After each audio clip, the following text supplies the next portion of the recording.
Go to bigheadsmedia.com for more great podcasts. Welcome to Dig on America, where we speak truth to power. Every week, we give you the dig on how American history, policies, and media created the social and political issues we face today. DOA is independent media supported by listeners, but they'll tell you we're just fake news, deep state propaganda, funded by George Soros, the Clinton Foundation, BLM Marxists, and Dominion voting machines. Yeah. Baby. Cole boy. the Conqueror. Kang the Conqueror or Cole? Cole. He said Cole. Oh, I will go with Mr. Stacks from Annie, Orphan Annie. Oh, Okay. The Never watched remake. that movie. I don't remember Yeah. none of the characters. I That know was Amy Jamie. was in it. That was Jamie Foxx's version of Big Daddy Warbucks. Mr. Stacks. Mr. Stacks. Wow. I'm glad I didn't watch that. I've been like, yo. I know I like HR paper stacks. It's Right, a all right. joint. It's a joint sponsorship between Warbucks Foundation and Stacks Mobile. It sounded like a Spike Lee joint by the way he was talking about it. Well, that's what happens when you have a. That's when your mentor Stacks comes in. And That's Stacks is like, That's how you know you had What's a going white on here? a white producer who gave the name to the black character. And that's how we know that happened. But welcome came- into Dig on America. Mm. I'm Jason Dutch. That yes. is Michelangelo, the Inquisitor Femine. We'll see if he's Hi. in Inquisitor form today. I will not be an inquisitor today. I have a new strain of weed, which has me very chill. Very nice. Very chill. This fella over here, that's Big Hassa Lassa Ding Dong. He said Big day Hassas for a Big ding Haas dong today. His so first- loud that he froze. Oh, there you go. Big day for Big Haas today, as it's his first stream on the new YouTube channel. After this show, join us over there. I think it's called Haas's Human. I forgot what I named the channel. Yikes. But Yikes. we'll put the link in here. We'll put the link in. Anyway, we have a special guest with us today. Bum, bum, bum, bum. Maybe a girl joins us. She is a congressional candidate in LA, California 30, which is just outside of the city of LA, correct? It's actually a combination of in LA and outside of LA. It's actually central Los Angeles, West Hollywood, Hollywood Silver Lake, Echo Park, Hollywood Hills, but it's also Burbank, Glendale, and the northern part of the valley. Okay, I knew the Burbank part. That's why I was thinking, because I actually drive through Burbank like twice a week. So I thought it was all that, but thank you for educating me on that. So welcome to the show, Maybe. Thank you. Maybe was crying earlier because she was so happy to be here. Fulfilling lifelong dreams of hanging out with Big Haas. Right. I remember the first time I hung out with Big Haas. I too wept. Did he have his That's right. ring light on that day, or did he forget it that day too? My ring light the- is on, actually. I just didn't want to make it like this. You look so much more friendly when it's up high. We trying to make a complexion joke. Whoa. I See, absolutely the am, color, yeah. the color- Damn. See what we got Nah. to deal with, maybe? You know what? I'm going to deal with? I'm gonna make a special screen where I'm gonna put like a digital effect and give me like this weird beard, and I'm gonna have it my Umar moments. Yo, Every beard time- is And weird. every time Dutch say something crazy, I'm gonna just bring up Dr. Umar onto Yeah. the screen, Yeah. and you just Some gonna know that people- Umar is watching. Some people might be wondering, why would a guy say something like that? Well, today's show is going to be on outgroup bias. Wow.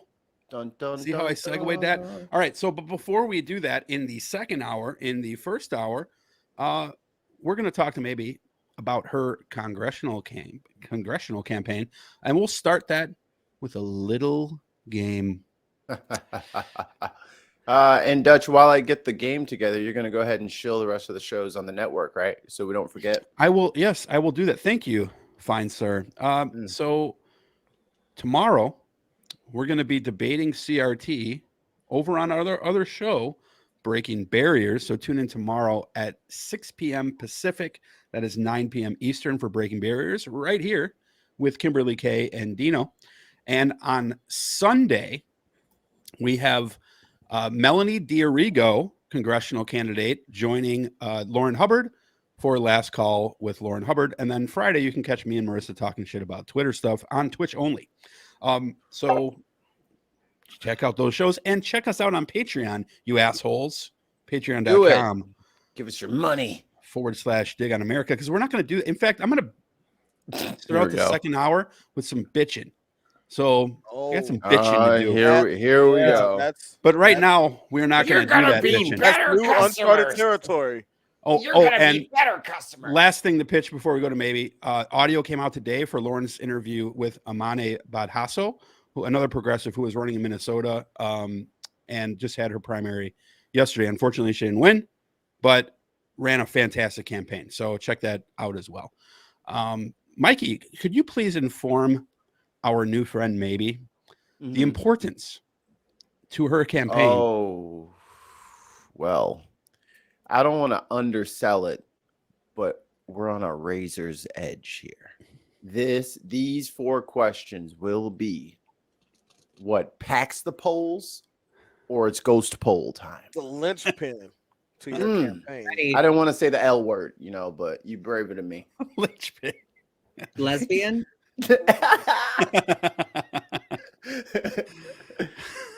Lynch, y'all. Come on, y'all. Damn. You don't like that word. I'm going to ask the first question for once.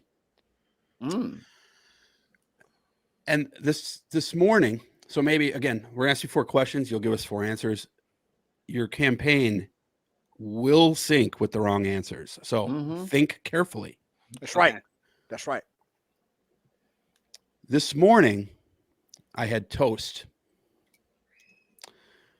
When you have toast and you open up the butter or margarine tub and you see little sprinkles of the last person's bread in there, in the butter that they left in there. Yeah. I want to know 2 things. A, do you get question, angry man. or do you not care? And B, do you go for those or do you avoid those for your toast? You get the tough questions here. I mean, America is waiting. I know this is absolutely what people are wondering about when they think, should I vote for her or not? I'll tell you straight up what I think about this. Be brave. Be brave. So I do think if I open the tub of butter or margarine, it's probably butter. It might be margarine. And I would definitely work around that. I would try not to touch where I see other people have already touched it. Dirty bread. And that's if we're talking about the container is almost full. If we're getting towards the bottom and I need whatever I can get, you got to be practical. I'll be a little bit less critical about where I'm moving my toast around. But if it's a new tub of butter or margarine, I'm going to try to get the fresh spot. Yep. And yeah, that's what I'm going to do. I actually scrape their waste off and toss it. I am so anal about it. You wasting that good butter? I'm wasting that good butter. Do you do that with your toast, or do you do that with like a paper towel, a spoon? No, just the knife. The butter knife. And then he licks the knife. And then I lick the knife and put it back in the butter. Right, exactly. Oh man, hey, my kids recently discovered that every peanut butter and jelly sandwich they've had has been knife licked. You know? my daughter walks in, she's like, "What are you doing?" I'm like, well, I always do. Oh no, you're the one that's knife licking. I thought I'm knife licking, dude. Hey, and I take 1 bite out of every sandwich I make. I'm totally I don't care if I'm hungry or not. Tons of mice. You have to clip that. I'm when Haas said I'm knife licking, you just have to clip it. Haas, you can't be. You're a terrorist. 100%. You're a domestic gotta make terrorist. sure it's not poison. All right, Mikey. You made it. Okay, since we're on this food topic, I have a question. On the stove, which is your favorite burner? Ooh, okay. Everyone has a favorite. My favorite burner, and I actually just experienced this last night. My favorite burner to use is the front left as you're approaching it. That's the one I use. However, I try to immediately wash the pot or the pan that I'm using, rinse it out. I do not put it on that burner because it'll sizzle and it sounds like something is burning. So then I put it on the back left. So I start with the front left and then I end with the back left. And then the next time I go to cook, I'll take it from the back left and put it to the front left. Oh, see, She code switches on the burners. notice she never went to the Republican side of the stove. No one does. Does anyone here use the top right? And even in the chat, does anyone use the top right burner? The little one? I'm a front right. Oh, Front right's see, fine. that's the why meals are never eat. that complicated. The meals are never complicated where you need more than one burner. Oh, It's for me, I'm either like heating up soup or maybe stir frying some veggies, but it's nothing that requires more than a singular burner. It's usually the front left. well, I got a bunch of kids, so sometimes when I'm cooking, I've got 3 burners going. Like if I'm making chili, oh yeah, got the ground beef, got the actual chili pot, got the beans because I actually kind of heat the beans up before I put them in the chili. Chili's not really your fault though, because chili you're supposed to cook outside on a giant bonfire in a cauldron the size of a minivan. Well, guess what? That's we don't true. It's not. That is a true statement. I'd have to get a permit to do that here. You gotta notify the city every time I'm trying to make chili. Right. Oh, is it my turn to ask a question? Yes, Yep. sir. All right, maybe. You ready? I'm ready. Oh. Right. Toilet paper, over or under? Oh. Okay. This is an easy one for me. Okay. And why? It is it's under for me. I just feel like the flow is better. The flow is better as you're pulling it under. You pull it over, I feel like sometimes there's a little snag and you can't actually listen. When the Yeah, you got because your poll numbers are sinking right now. when no. When the flow is going over the toilet paper, Yeah. you are blinded by not being able to see how much is left underneath. When you're pulling from beneath, you know exactly how much toilet paper you have left. So you can either use it in abundance or you can start to conserve because you're starting to realize this. You're down to the 3 squares. You got 3 out. squares and that's it. Exactly. If you're turning it over, you might not know that. When you can start to see the paper roll or like the paper roll, the cardboard roll on the inside from the sides. Exactly. You That's see it when go you know. thinner and thinner. Yeah. You can't tell that when you're No. pulling from above. All of a sudden, you come to a snag and you realize you have nothing left. What do you do in that situation? You use the roll. I hope you have another roll. Stop it. All right, this does not count. This does not count as my question. What is going Maybe- on maybe the you Haas have- household? I'm sorry. You have zero chance after Big Haas of even getting a job. Okay. After this. So the Donald is gonna be like, look, we heard about your toilet paper fiascos. But am I the only incident one of here? 2022? That was Donald Trump, but Stop it. am I the only one here who actually will use the last piece, even though it has a little bit of adhesive on it? Oh, fuck yeah. Yeah. I'm using Oh, that. yeah. I come from Okay. a poor household. Yeah. okay. Hello. So I'm not Desperate alone. Times call for desperate measures. Listen. And sometimes Mikey's like, I knew. sometimes it's not even a class issue when it comes to toilet paper. You get to the last square. If there's not another roll of toilet paper in your bathroom, If it's not what do within you do? arm's reach, dude, you're done. You What gotta do do you what do? you gotta do. Use the roll. And I will That's say not what it's sometimes it is a for. class issue, That was weird. but sometimes it's not. Oh, I'm so sorry. What happened to my? Oh, I accidentally screen shared my. Oh no! Oh no! All right. Who wants the Haas? I almost want to give you another. I got question less. because I you're got quick. less. want to, I that's got it. We might have I to hope go I to a have a better bonus answer because I this got another time. question. There, you have an egg carton. You have 6 eggs left. What is the formation of the eggs in the carton? Are you doing like every other, like one skip a square, one skip a square? Are you doing all on the same side? It doesn't matter. Okay. Yeah. Good question. Good question. I feel like once the carton is open, you got a dozen. You move in. I move in left to right as I read, and it's like top, bottom, top, bottom, top, bottom. Then you get to the middle part, and it's lopsided. I think at that point, then you move from the right, top, bottom, because ultimately you don't want it to be lopsided. Uneven when you pick it And up. there's a moment where you pull it out and you think you know where the center of balance is, and it's not if the last 2 or 3 or 4 eggs are on one side or the other. So left to right until you get to the middle, and then right to left until you get to the center and finish the carton of eggs. Wow.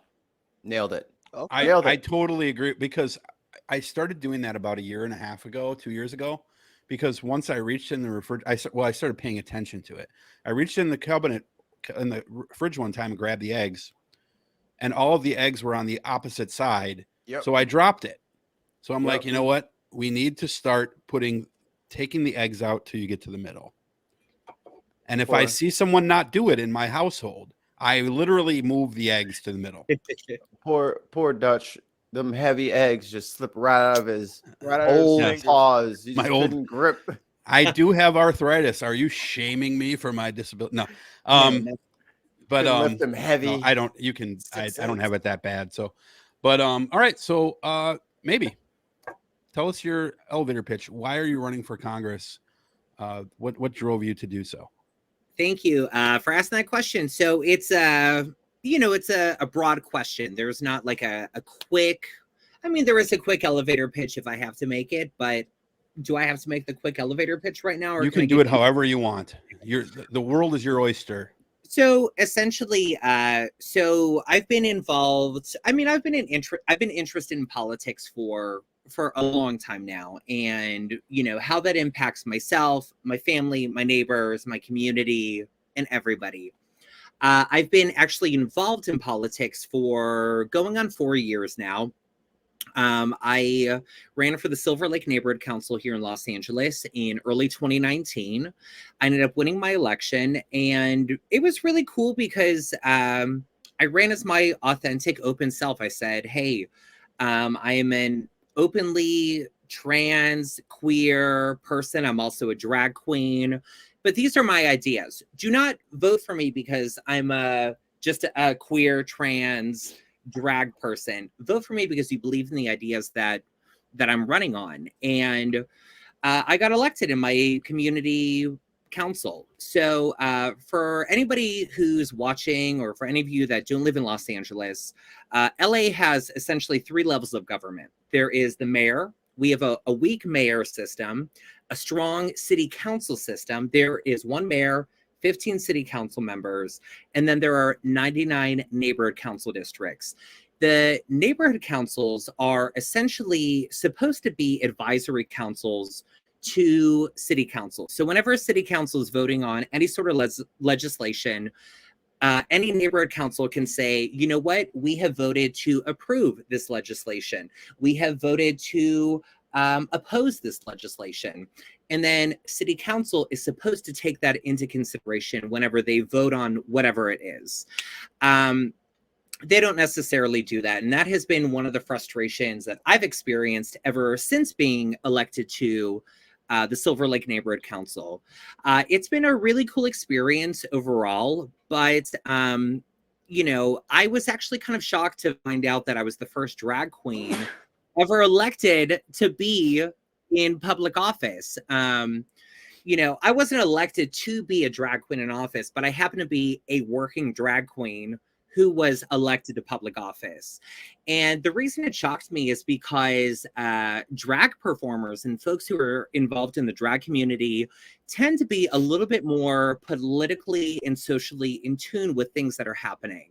So, the fact that I ran under my drag name, and I ran under my drag name because the people in my community at the time that I ran for my first position knew me as a local performer. Most people didn't know me by my dead name. And I will say that my drag name, Maebe A girl, that's my drag name, but I always go by Maebe. I always go by Maebe.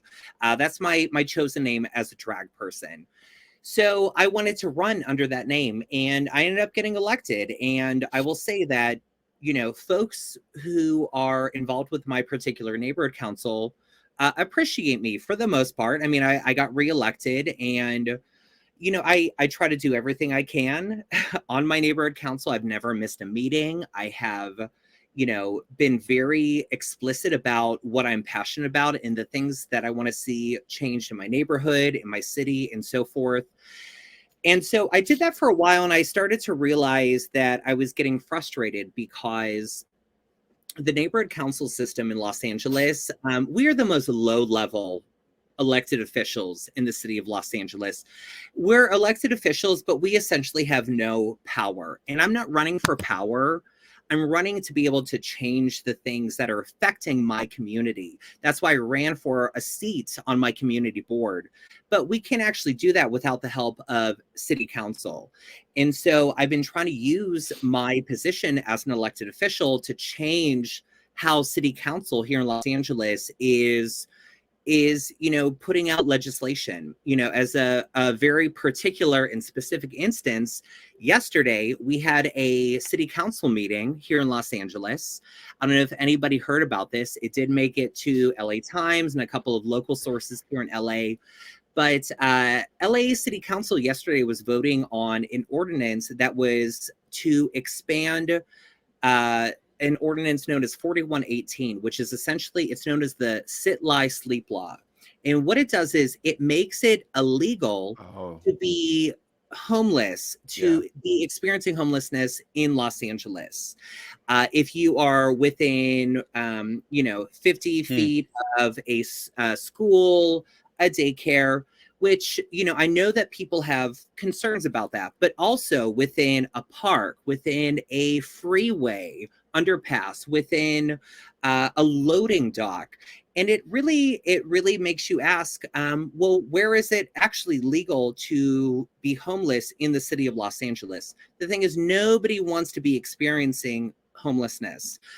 Los Angeles has not only, made that unwelcome, but they have made it illegal. And so folks now who are experiencing homelessness in Los Angeles, they can be cited, fined, arrested, and jailed because they are experiencing homelessness. And to me, the idea of criminalizing homelessness, of criminalizing poverty, I think it's despicable. I think it is one of the worst things that we can do as a society, because we are taking the folks who are the least well off and saying, you're not doing good enough, you are here, you're existing here, and you know what? That's illegal. And right. I think that's despicable in my point of view. So anyways, I'm digressing a little bit, but I started to get a little frustrated with the way that LA was handling a lot of particular issues. And for me, as an elected official in the city of Los Angeles, knowing that I am an elected official and my community elected me to be a representative for them, so did every other representative in the 99 council district, the 99 neighborhood council districts in my city. And yet city council is still enacting these laws and ordinances that are going against the will of not only the constituents, but neighborhood councils who were elected to be advisory boards for city council. That actually inspired me to run for a higher office. And not only that, but the fact that my neighborhood council voted for me for being who I am. I'm authentically myself whenever I am, conducting my neighborhood council business. And the folks who elected me, they didn't elect me because I'm a trans person. I don't want to be elected because I'm a trans person or a queer person. Of course, those are issues that are very important to me. But I want to be elected because I'm a representative for everybody. And when I realized that I didn't really have that opportunity as a neighborhood council representative, I wanted to run for something bigger. I looked at all of the different positions that were, open for running in my district. I thought about, well, maybe I should run for state assembly. Maybe I should run for state senate. Maybe I should run for city council. Mm-hmm. And truthfully, all of those particular positions, I was at least somewhat satisfied with who was in those positions that I didn't want to run, or there were already progressive folks running against the person who I wanted out of office. Mm-hmm. The one person who was my representative, who I didn't agree with, and who I didn't see anybody running against who matched my value system, was my congressperson. And that was Adam Schiff. And it's it's a little bit nutty because folks love Adam Schiff. Democrats, especially if you don't live, Adam Schiff, if you don't live in my district, if you just have heard of Adam Schiff and you're living somewhere else in the nation, chances are you probably think that he's a progressive because of his work in anti-Trump dealings, whether that be, the Mueller report, whether that be, the impeachments, whether that be the January 6th committee hearings. You probably look at Adam Schiff and think, oh, he's progressive. But let me say this, to be anti-Trump does not necessarily mean that you're progressive. To be anti-Trump, in my opinion, is the lowest factor that you have to consider in terms of politics. Okay, yeah, he's anti-Trump, great. That does not make the incumbent progressive. That just means that he's probably somewhat left of right, but that doesn't mean that he's progressive. And so I noticed that there was nobody who was a progressive voice in my particular district, nobody who was really fighting for trying to get universal health care for everybody, nobody trying to, achieve environmental justice, racial justice, LGBTQIA justice, nobody trying to achieve housing for all or education for all on a federal level in my district. And I said, you know what? If nobody's going to do it, I'm going to step up and do it. That's, first of all, I commend you for that. And what's funny is we've had a lot of progressives on this show in California running.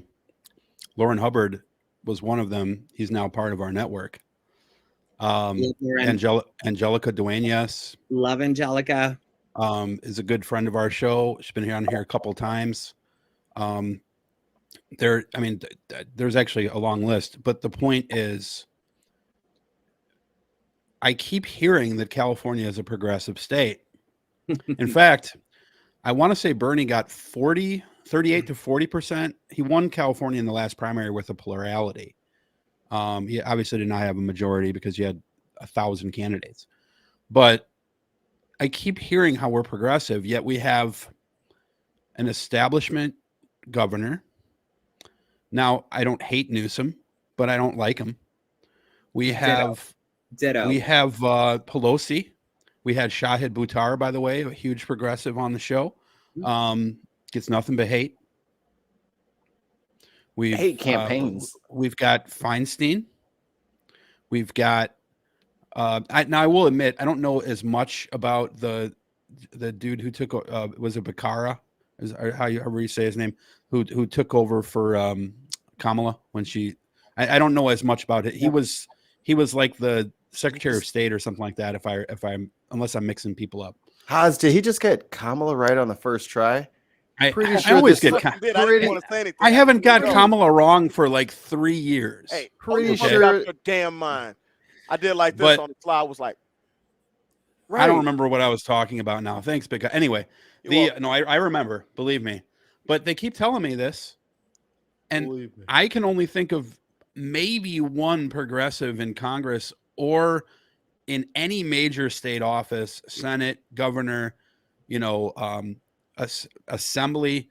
There might be a couple, but I really can't think of that many. Ro Khanna kind of qualifies, though he's slid back a little bit here and there, and he's been like, Look at his donors. Yeah, and it's like he was one, and like I don't even know if we can count him anymore. You know what I mean? So it's like I could have swore we were a progressive state. That's the thing, Jason. No. It's an illusion. It's an illusion, Jason. It's an illusion that our the voters are right, but the voters are. The voters are, but if the voters don't have an actual choice, the voters only have the choices that are put right in front of them. The choices that have been, you are on the ballots. those are the only choices that the voters have. The voters actually want progressive policies and progressive candidates and progressive representatives, but that's not actually what is presented to us. You know, you had just mentioned Becerra, for instance, who is now one of our senators, who was originally our attorney general. And, you know, I wanted to mention that the person who I'm running against, Adam Schiff, who is a congressman for what's now California District 30, he actually was vying to be the replacement for attorney general. No, you don't say. He wanted to, imagine that. I can't believe that could be true. That you must be a liar. Can you imagine that he wanted to move up in his political career? And he did, and he was vying for the seat for attorney general. And a huge number of social and political activists, you know, wrote letters saying we do not want him to be attorney general because he has a proven record of being pro-police, pro-incarceration, pro-ICE. And those are things that are ultimately not progressive. And those are the things that a lot of average voters in my district, all across the state of California, all across the US, don't realize. You know, we kind of have this like bird's eye view of what our politicians are doing.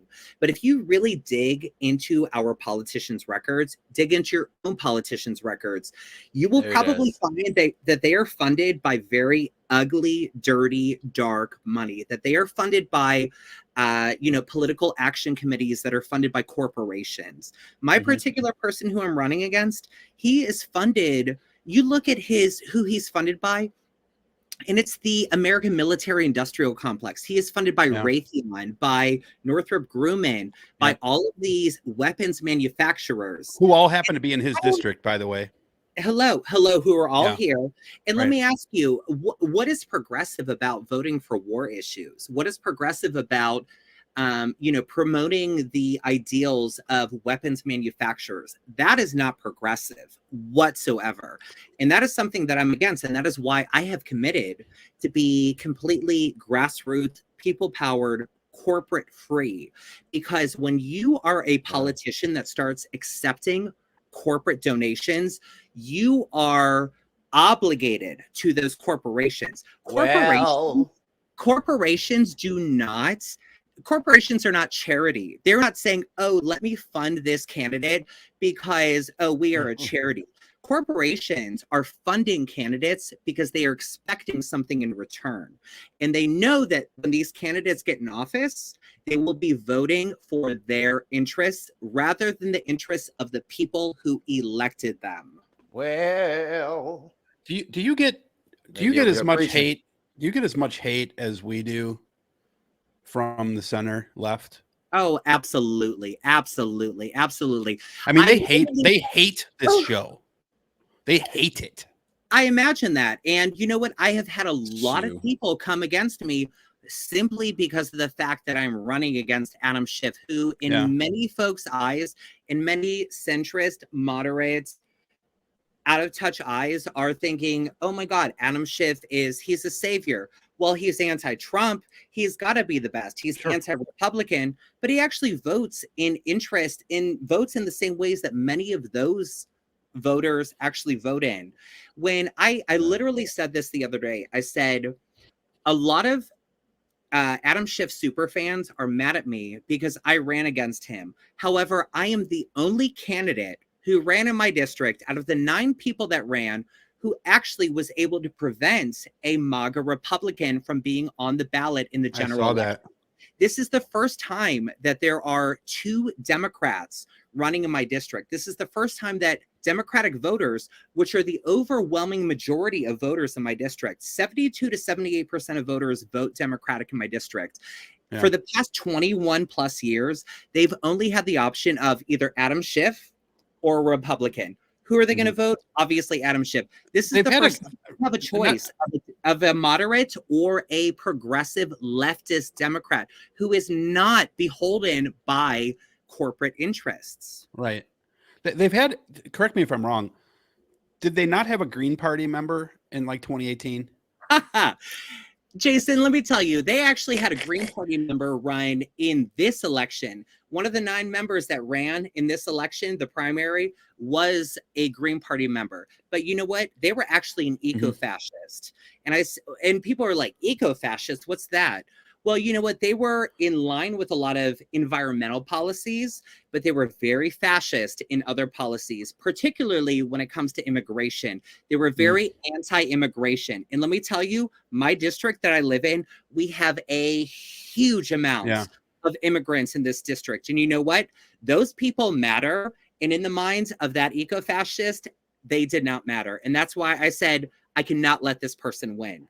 I actually considered running as an independent or Green Party because I know how much people distrust the Democratic Party and how much people are fed up with the duopoly. But the unfortunate factor in my particular race is that when 72 to 78% of people in this district vote Democratic, you can only run Democratic to win, but you can be a very far leftist Democrat. And that's something that I think more people should really get a grip on is they say, oh, well, I don't like either party, so I'm going to vote green or I'm going to vote independent. Like, I get that you don't like the people that are there now. That's why you replace them. You don't just like, oh, well, my car's out of gas. Better start building a new car. Like, what the hell are you talking about? Put some damn gas in it so it'll run properly and get the oil changed and you're good to go. You can get right back on the road. But everyone has this mindset that, well, I have to start my own thing. Well, starting your own thing takes a long time and a lot of money. We ain't got neither. We don't have either one of those in large supply. Unless you're Andrew Yang. Man, Andrew has fallen all the way off the wagon. What the hell happened there? Man, I was part of the gang and everything. You know, the gang and everything. Well, Mikey, you bring up a really good point, Mikey. You bring up this point of like, okay, people are fed up with the duopoly. People are fed up with the idea of Democrat versus Republican. But the unfortunate thing is people only bring this up right before an election when changing that is not possible. We need to be doing that kind of work in the interim between elections. And that didn't happen this year. What we actually were facing this year were people from the People's Party, which I initially was a part of until I realized what they actually were about, and I had to take myself out of it. The other option right now, Andrew Yang just introduces the Forward Party. Yeah. These are not the parties that we actually want to end the duopoly. Right. Yeah. Haas, you have a question?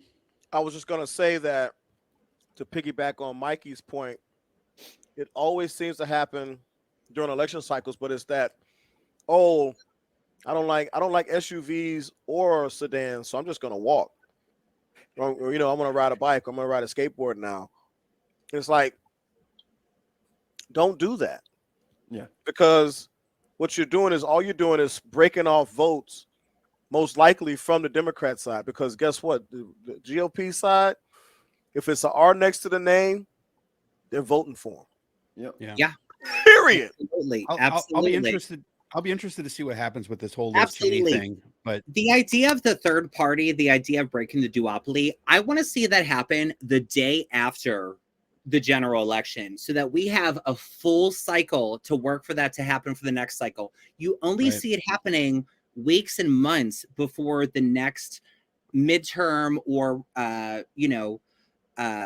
presidential election is happening. And it's just, you're not going to be able to accomplish anything in that period. It's just too short of a time to develop that kind of influence, momentum, to get people that momentum, exactly, to get people involved to want to change. They do it because people are paying attention at that time, though, because a lot of people after the election, they check out.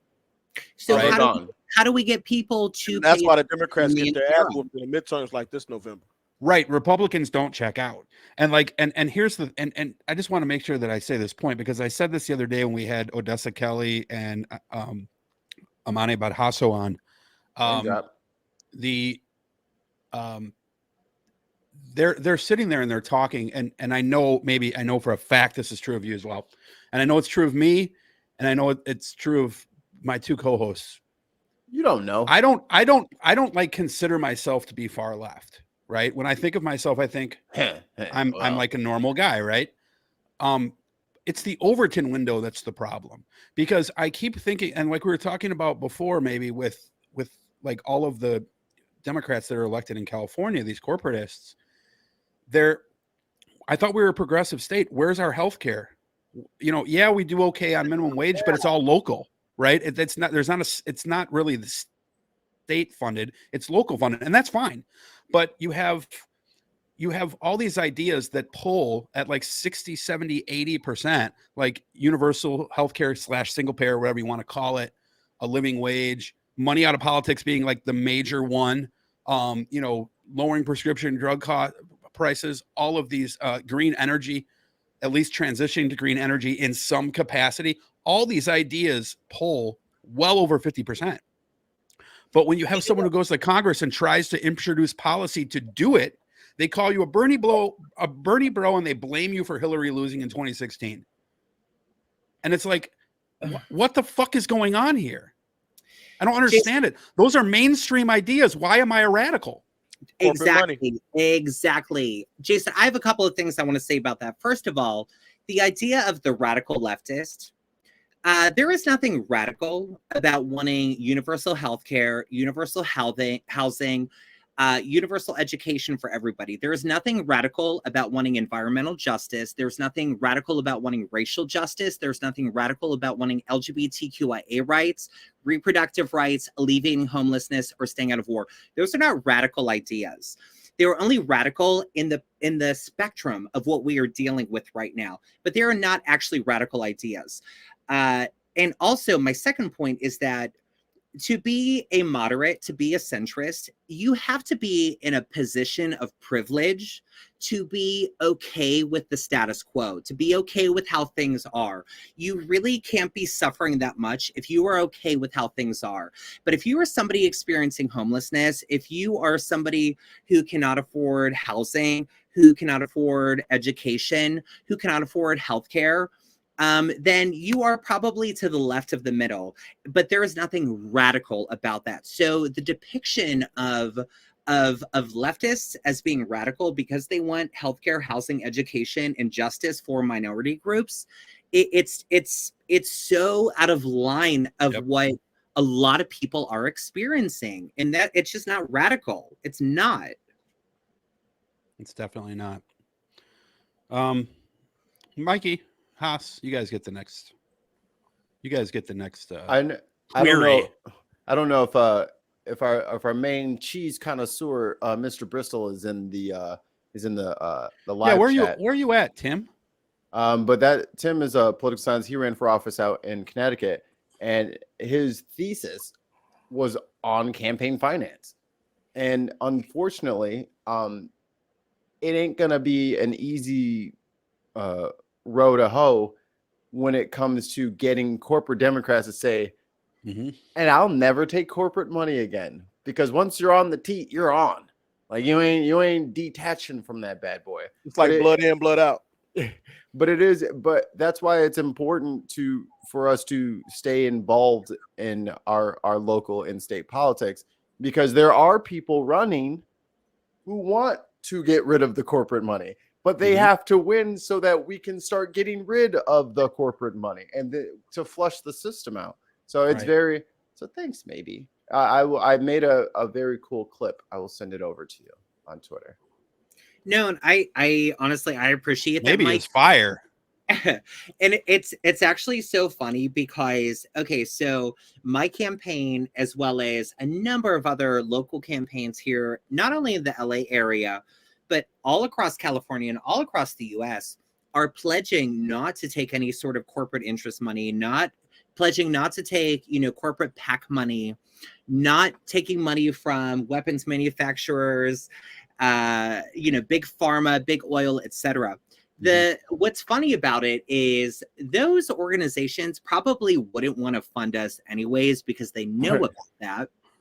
So it's not even like these, these corporate interests are saying, maybe take our money.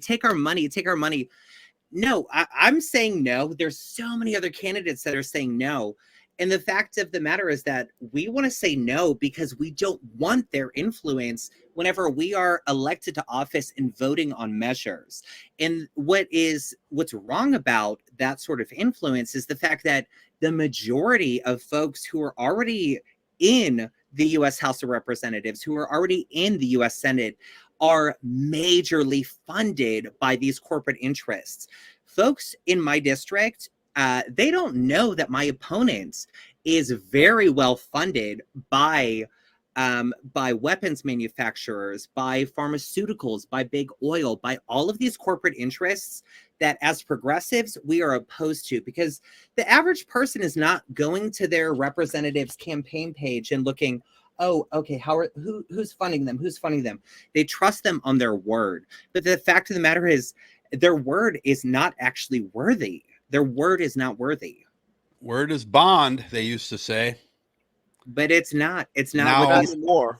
Now you buy bonds. Maybe, I don't know. When I say this, folks, I had an article come out last week. I did an interview with NBC News, and it was actually a follow-up interview because they did an interview. For those who haven't heard of NBC, like I know you listen to this channel.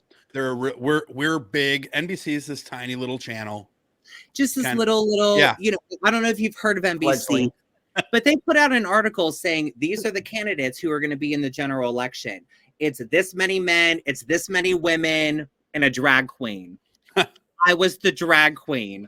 And they gave me my own little paragraph because I didn't fit in with the other categories. And I messaged the author back saying, hey, you're not giving me a fair, advantage here. And he said, you know what, let me talk to my editors. Let me see if we can get you your own profile and article. So we ended up doing a 40-minute interview. I talked to him about all of my ideas, my policies, my background, my everything. And the whole thing just ended up being an Adam Schiff, a pro Adam Schiff piece. And they gave him, who from NBC, you don't say, more time than they gave me time. I was actually the candidate who interviewed for 40 minutes. They ended up giving the incumbent, who himself, he didn't interview. It was his office. They gave him more space time in that.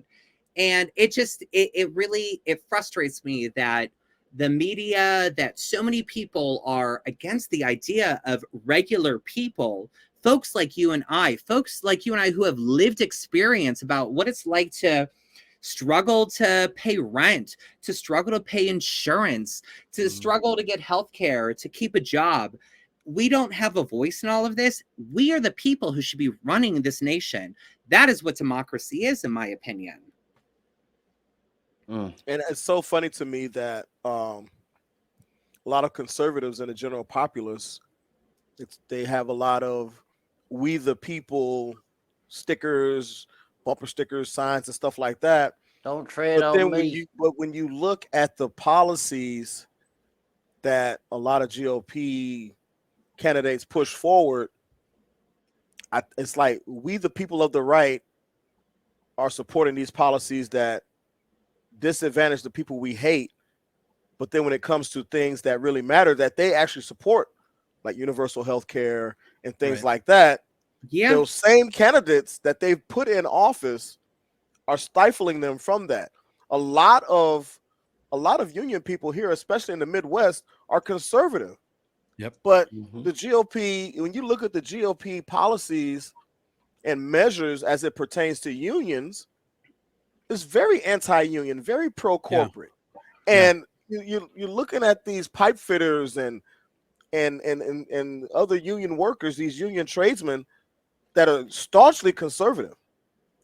And they vote for conservatives, and they're going to be millionaires soon. They're going to be millionaires soon. That's why they got to protect the big money, because they're going to be hitting it I'm trying to make the larger point I'm making is that it seems that by and large, they care more about a politician hurting who they don't like or who they think of as less than they do their own actual benefit. Yeah, they vote on social issues. It's a bunch of identity politics, It is. You know, but if you think about it, it really is. You know, like identity politics have, like, I've always had an issue with identity politics, and it's not the identity politics themselves. It's the fact that I don't find them to be overwhelmingly effective because they seem to create anti-identity politics, right? I just don't find that to be a way to sway someone over to your side. I understand they're necessary from time to time, but what they do on the right is they're able to put together a cohesive base that, even though they disagree on a lot of stuff, like the right is having issues right now too with this whole Liz Cheney versus Trump thing, you know, and a few other Republicans. But on the left, like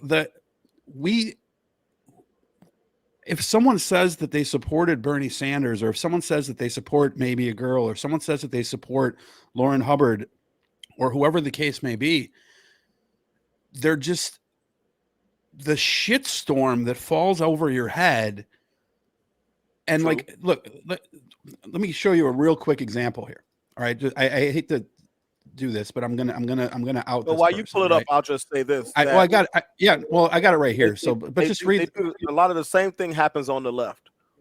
It does, but read. So read this for me, if you would, Big Hassan, with your eloquent voice. Oh no, here we go. Go ahead. Oh, come on, man. All right, Democrats for Action. Right. They tagged us. They tagged us in a tweet, and it said, "It's hilarious that Joe Manchin did one of the biggest climate change bills while Bernie Sanders and the squad stood back and did nothing."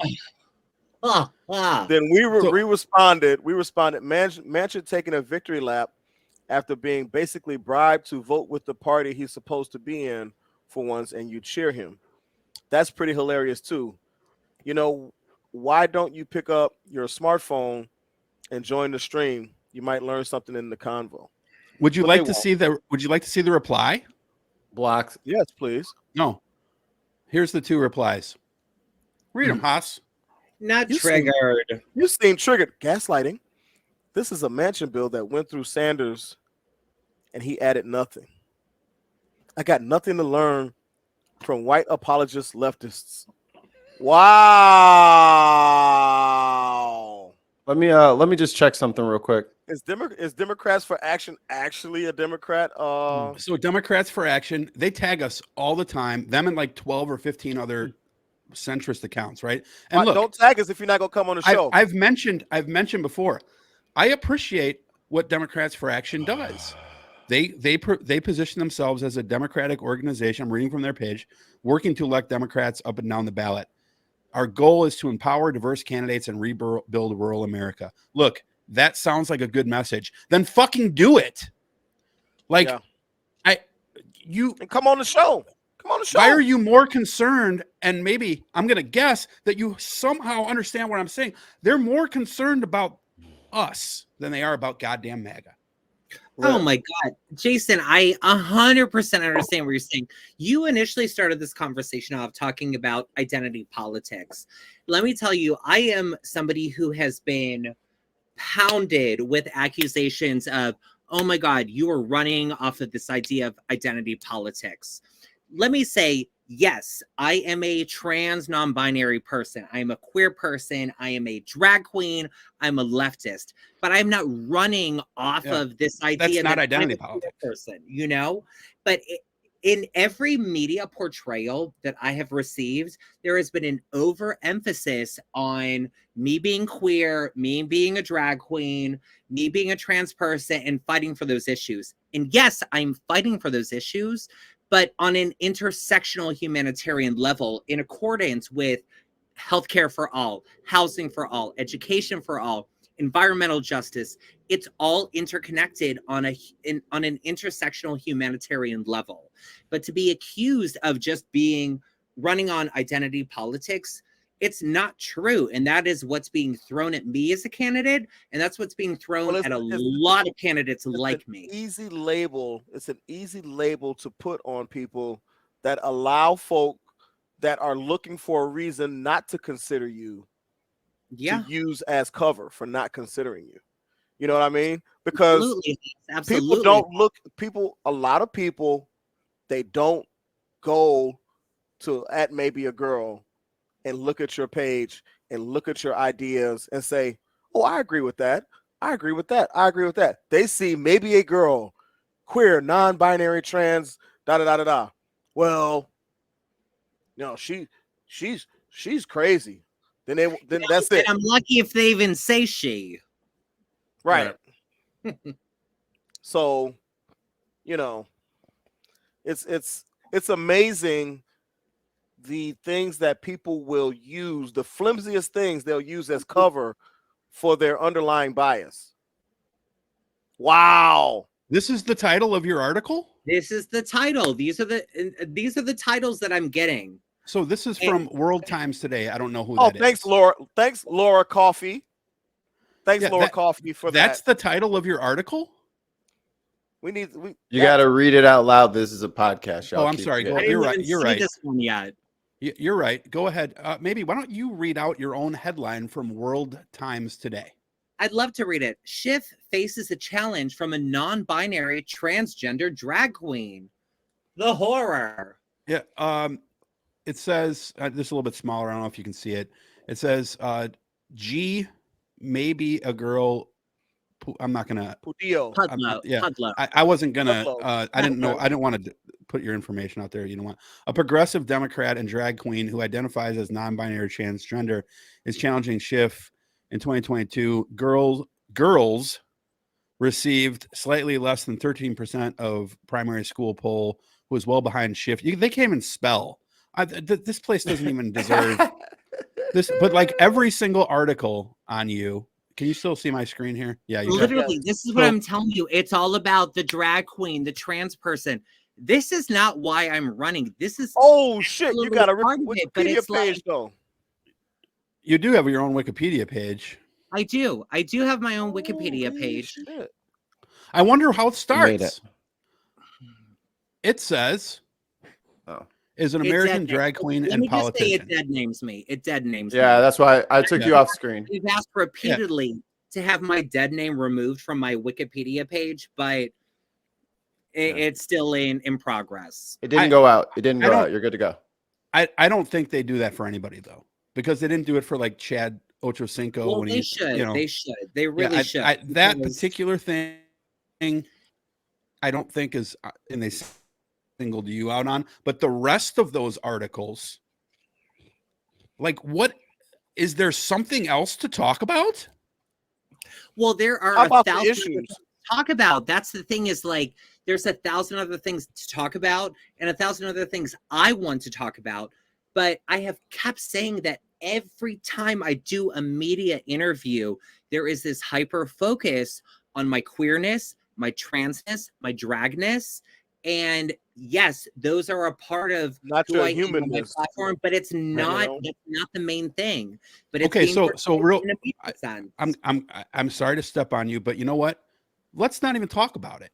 Take 5 minutes right now as we end this off before we switch to the second hour and before you give out your platforms for donations and stuff.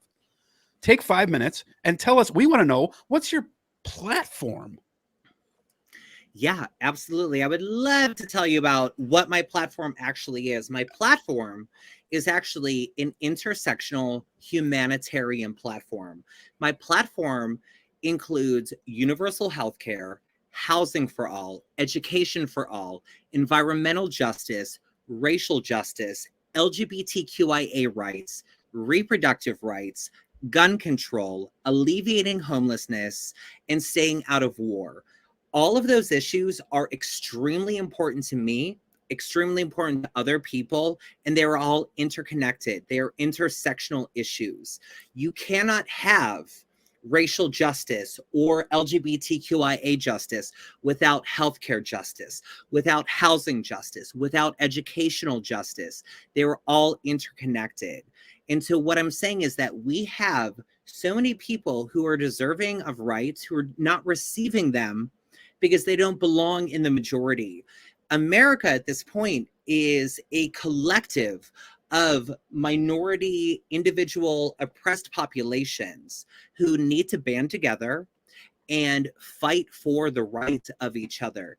I've always said that if folks who are marginalized band together, we actually create the majority. We actually have the opportunity to say, this is what we demand. This is who we are. This is what we want to see for our future. And we're not seeing it because there is a certain segment of our political population, primarily the centrists and the folks on the right, who are trying to divide folks on the left. But the thing is, we are all experiencing similar oppression. It's not the same, absolutely. We all have different ideas and experiences of oppression. But if we all got together and said, you know what, we're not being treated right, but we are all equal and active citizens. We are all people who are paying taxes and contributing to society. And we are all people who are deserving of, of things like healthcare, housing, and education.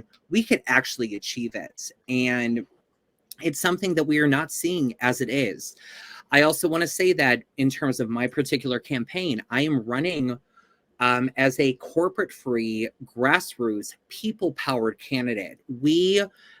Granted, we're not being offered any sort of, political action committee, corporate money. But if we were, we would say no. We take a look at all of the folks that we are calling when we're phone banking, text banking, sending out emails. If they are folks that belong to the industries that we don't want to see running America, we pass them over and we reach out to folks who are regular folks just like you and me.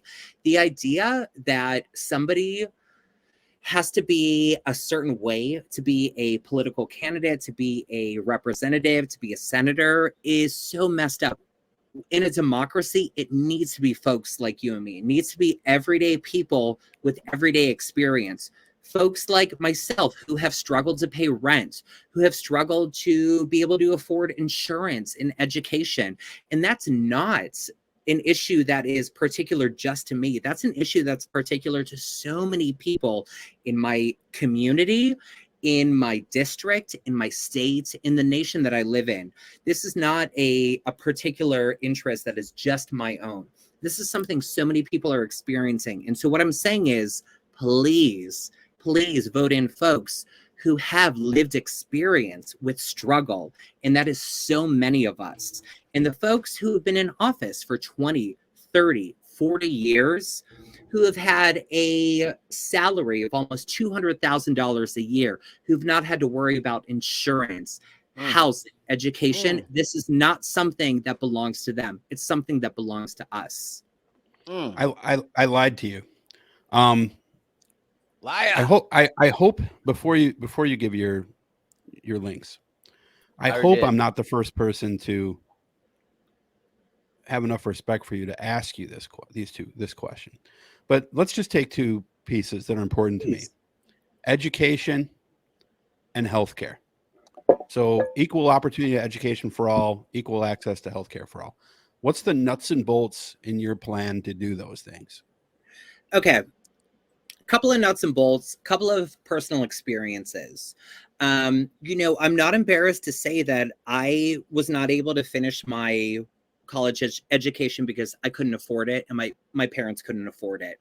And this is the story that a lot of folks in this nation have, whether they are citizens or non-citizens. A lot of people in this nation have that experience.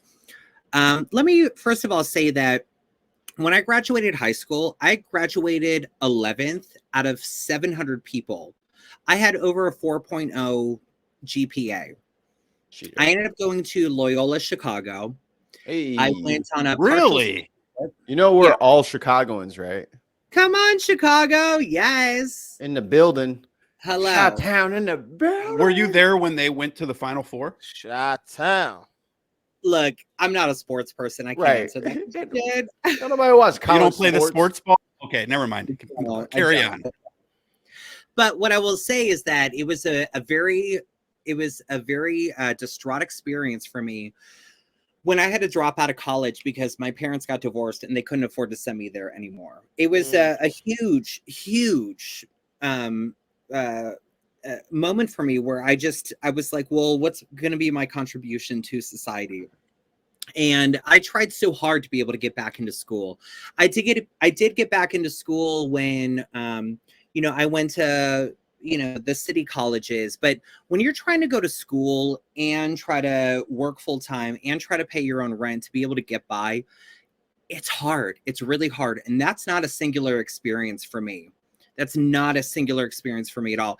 I wanted to be able to complete my college education, and I absolutely could have. It was not an intelligence or a merit disability. It was the fact that I didn't have the resources in terms of funding to be able to do that. And I know that is not an issue that is just for me. I know that as a server working part-time at a restaurant, because I don't have health insurance, that's not something that is singular to me. That is something that is an issue for a lot of people living here in Los Angeles, in California, in the United States. We do not provide the necessary essentials to folks to be able to achieve, even when they have the will, when they have the ability. If you don't have the financial resources, you can't get a lot done in this nation. And that is something that really, really bothers me. And that's something that I want to see changed on a national scale. And that's why I'm fighting for things like universal health care, housing, and education, because there are people who have the will, the ability, and even if they don't have the will or the ability, they still deserve those things, and they're not receiving them in this nation. We live in a nation that says, you have to do this, this, and this. You have to achieve this, this, and that in order to be accomplished, successful, deserving of these things. And that's not fair. That's not something that is fair to anybody living here. I think that to piggyback on what you were talking about, will and ability, you'd be amazed at what people can accomplish and will themselves to do once the feeling of hopelessness is removed from their psyche. Once that feeling of, well, God, I've got this many $1,000 in hospital bills, or my family, we make just over the amount that disqualifies us for financial aid. So there's no way I can go to college because I can't get any loans or anything. And the few scholarships and everything that I got won't pay the freight. And that engenders feelings of frustration, resentment, hopelessness, that those negative emotions, they suppress that will and they suppress that ability at times. And if we would just allow people to be able to not have those feelings coming from those places that they shouldn't come from. You shouldn't have to worry about your health care. You shouldn't have to worry about where you're going to lay your head at night. You shouldn't have to worry about making a living wage as you possibly try to work your way through college.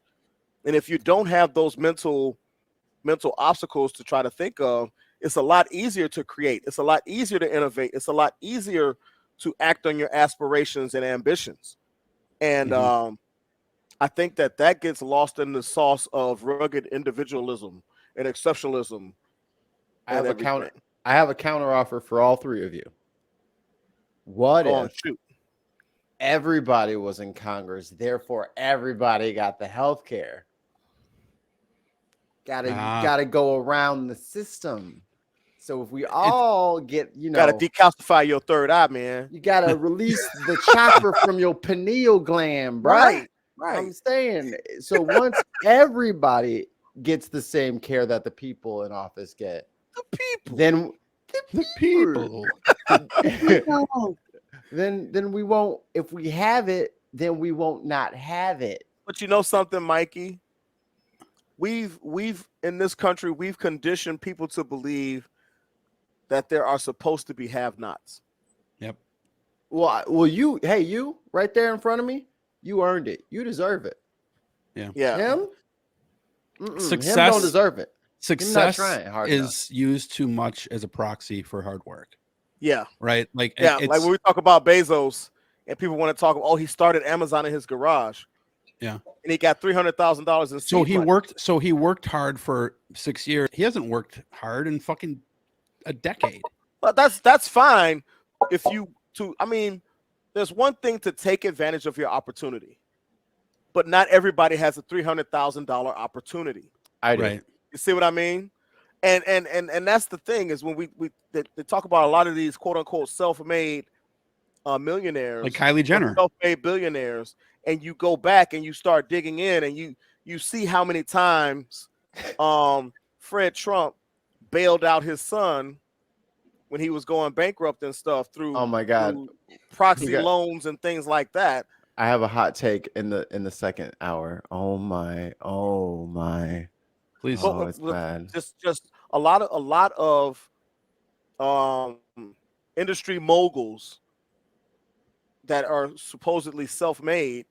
Well, no, certain people had a mother who was in good with the IBM people who had them take a chance on their son's software. Right. That's an opportunity that another person with equal intellect, with an equal idea, but their mom works as an esthetician, doesn't have. You really brought out the big words there, man. Damn, son. You went all the way from carpenter to esthetician. Esthetician. But like a lot of estheticians in my family. I think shout out to all the estheticians out there. Y'all work hard. Y'all work hard. That's hard work. He done turned the dictionary into a pommel horse, and my man is putting on a gold medal performance on this dictionary. He has he's having a cavalcade of. He's got a cavalcade of a cornucopia of words. His legs doing all this over that pommel horse. But I've told you before that my vernacular and my command of vocabulary is born of mischievousness because my mom caught me looking a couple of words up in the dictionary that I shouldn't have. So she made me write the dictionary. Shout out to moms for giving me the carpal tunnel for that punishment. Mom, you and I are going to have a conversation because I'm angry with you about this now. I know whose fault it is. I had carpal tunnel by second grade. Oh, that's why I still write like a doctor because my hands never recovered. Oh, me too. But blaming it up. just in closing, like what I think we should always start this conversation with is, first of all, property taxes shouldn't be what decides whether or not your kid goes to a school that's good or bad. You know, people move into neighborhoods that they can't afford because they say, well, I want my kid to go to a good school. So they literally they can, and the banks let them do it. Right. So, like, I mean, is personal responsibility a thing? Sure. You have to have some semblance of responsibility. But then am I supposed to sacrifice my kid's future? Should college cost as much as a Cadillac Escalade brand new with the panorama roof? No, two or three Escalades. You shouldn't get sentenced to jail for 5 years. You ain't seen the price. You ain't seen the price on the new Cadillac. You ain't seen the price on the new Cadillacs. That's like $125,000, dude. Should healthcare, we don't talk enough about the fact that under single payer, we would spend about $10 trillion less over the next 10 years than we would if we don't do single payer. People don't talk about that. They don't want to tell you that, though. Oh, it's like saying, Haas, that shirt you got on cost $46, man. I don't know how the hell you could get that shirt. And then he says, yeah, but the other shirt would have cost $75. So I say, oh, no, but I'm going to keep talking about how that one costs $45.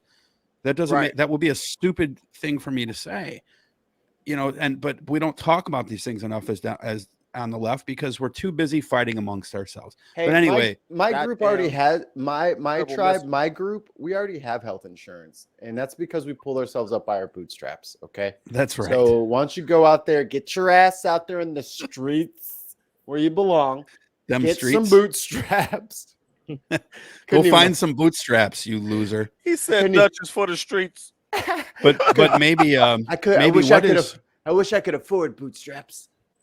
I have an extra pair in the closet. But they don't want to talk about the Head Right Act, and they don't want to talk about those acts that gave people bootstraps but systematically stripped the bootstraps from other people. Go check our show on the Homestead and Head Right Acts. Well, Westward Expansion was the show, but that's the one where we talked about it. Yeah, Westward Expansion. Check it out and understand what we're talking about when we talk about the effects of generational systemic racism and bias. And if it's your first time listening to the show, we talk about history. So we have a history topic most weeks. Maybe how's if you don't like it here, you can leave. Okay. Yeah. I've tried to ask maybe now 4 if you times. try to make America better, you're anti-American if you're trying to make America better. Maybe I don't know why they don't want to hear. I don't know why they don't want to hear where they can donate. I'm okay with. I want to hear more about systemic racism. I'm actually okay just listening. We have, I don't know, 160 hours of that in the back catalog of. we're being chatty Cathy's. We'll shut up. Go ahead. No, go on, Dutch. But please tell the go on, folks Dutch, where shoot, they can, Dutch. Where can they find you? Where can they follow you? Where can they donate? All of the good links, and then we'll talk more about that in the second hour. Yeah, so if anybody's interested in following our campaign, helping out with our campaign, first and foremost, you can visit our website, which is maybeagirlforcongress.org. That's where you can go to sign up to volunteer, to donate. You can also follow me on Instagram at @MabeAGirl. That's MAEBEAGIRL. Or on Twitter, maybe_A_girl.